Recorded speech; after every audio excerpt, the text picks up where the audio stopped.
제가 작년 Q&A 봤더니 여기서도 질문이 꽤 이 부분에서 질문이 있더라고요. 알겠어. 자유권, 평등권 알겠는데 사례에서 보니까 되게 어려워하는 거예요. 예, 실제 문제는 이렇게 나는 것이고. 그래서 이런 부분까지 좀 잘 공부를 해둘 필요가 있습니다. 그럼 42페이지고요. 42페이지에 1번.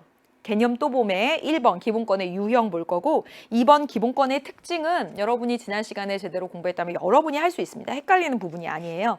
따라서 1번만 같이 보도록 하겠습니다. 갑은 경찰관에게 체포 이유에 대한 어떠한 이야기도 듣지 못한 채 체포됐습니다. 뭐가 침해된 거예요? 체포, 구속 등 국가의 형사 절차에서 특히 강조되는 거야. 아, 그렇지. 뭐 침해된 거예요? 신체의 자유, 자유권을 침해당한 겁니다. 이건 잘 찾았죠? 두 번째, 을은 담당 공무원의 실수로 국민기초생활보장법상의 급여를 수령받지 못했다. 여기 되어 있습니다. 국민기초생활보장법상의 급여를 받았어야 돼요. 이걸 받는 게 권리예요. 인간다운 생활 보장을 위해서 사회적 약자에게 배려하는 그런 정책의 혜택을 받지 못했어요. 그렇지, 사회권이야. 그 다음에 병은 국회의원 선거에 투표를 하러 갔는데 담당 공무원의 착오로 투표하지 못했다. 투표를 했었어야 되는데 투표하지 못했어요. 그럼 뭘까? 그렇지, 나의 한 표 행사할 수 있는 권리. 선거에 참여할 수 있는 권리, 선거권. 다시 말해 더 큰 범위로 참정권이죠. 잘 써집니까? 네, 여기까지 잘했을 거라고 생각하겠습니다. 그 다음에 볼게요. 그 다음에 갑은 위법하게 구속이 되어서 A를 침해당했다라고 되어 있습니다. 구속이 될 수도 있죠. 기본권이 제한될 수도 있죠. 범죄 혐의가 짙고 증거, 도주인멸의 우려가 있으면 그럴 수 있습니다. 야, 왜 이렇게 그래? 그런데 위법하게라고 했어요. 그럼 뭘 제한당한 거야? 그렇지, 자유권. 자유권을 침해당한 거죠. 신체의 자유. 그래서 그 구속에 적합한지 부당한지 심사해 줄 것. 구속 적부 심사제. 이거 5단원에서 또 배울 겁니다. 그 다음에 을은 이게 질문이 많더라고요. 예, 을은 국회의원 선거구 중 최소 선거구의 인구수에 비해 자신의 주소를 둔 선거구의 인구가 2배를 넘어서 선거권과 비를 침해당했다고 주장하며 헌법소원 심판을 청구했다. 이게 좀 어려워요. 이건 3단원에서 할 겁니다. 아직 안 해서 그래요. 3단원에서. 3단원에서 보면 뭐라고 나와 있냐면 선거구의 크기를 유사하게 해야 된다라고 하는 내용들이 나와요. 여러분 여기 10명이 있습니다. 10명이 사는 동네예요. 대표 하나를 뽑고요. 그 다음에 여기 50명이 사는 동네입니다. 대표 하나를 뽑는다라고 해봅시다. 우리 가족이 10명이 사는 동네에서 우리 가족이 6명이야. 4명. 우리 가족은요. 이 한 명 대표를 뽑는 걸 좌지우지할 수 있어. 그렇죠. 물론 누가 나올지 모르지만 다른 식구에서 1명 나오고 우리 식구에서 1명 나오면 항상 우리 가족만 대표로 만들 수 있죠. 엄청난 힘이야. 6명이. 맞아요? 네. 그런데 우리 가족이 여기로 이사 왔어요. 6명 이렇게 됐어.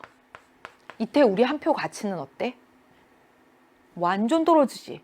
그쵸? 선거구 크기의 차이가 이렇게 나면 한 표 가치가 달라지게 됩니다. 한 표 가치가 똑같은 가치를 가져야 되는데 선거구 차이가 이렇게 나게 되면 한 표 가치가 달라. 평등하지가 않다고. 그리고 대표를 뽑는데 기여하기도 하고 여긴 기여하지 못하기도 합니다. 따라서 선거권하고 하나 뭐라고 하면 될까? 한 표의 가치가 달라요. 평등권. 이게 가장 어려운 거였어요. 평등선거 원칙 할 때 이거 3단원에서 공부를 하게 됩니다. 지금 한번 들어두시고요. 됐습니다. 그 다음에 가겠습니다.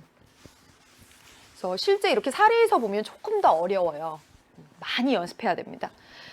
어떤 단체는 이동권. 이동권은 뭘까? 이동권. 이동권이 뭘까? 이동권을 헌법의 무슨 조항으로 명시해야 된다는 의견을 제시했다. 이거 기본권의 유형 가운데 하나예요. 여기 자유평등사회 첨정 청구. 자유평등 사회 참정 청구 그 중에 하나 들어가야 돼요. 한다는 의견을 제시했습니다. 현행 법상 거주 이전의 자유를 통해 이동권을 실현하기엔 한계가 있으므로 현행 법에서는 이 이동할 권리를 거주 이전의 자유 속으로 포함해서 보고 있었구나. 그죠? 읽히죠. 그런데 이제 그러지 말자는 거야. 그러니까 자유권으로 넣지 말자는 거죠. 한계가 있으므로 라고 했으니까. 그럼 뭔지 보세요. 환경권. 그렇지. 이게 나왔어요. 환경 뭐에 속해? 교육 근로 환경. 사회권. 이거 사회권입니다. 더 읽어보면 알 수 있어요. 네.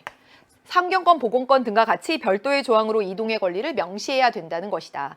이동의 자유가 외부의 부당한 침해를 배제하는 성격이라면 이동의 권리라고 하는 것은 교통 서비스가 없는 오지 낙도에 사는 주민 또는 휠체어 이용인 등이 이동에 필요한 여건을 조성하기 위해 여기 있어요. 국가의 적극적인 지원과 노력을 요청할 수 있는 권리라고 나와 있습니다.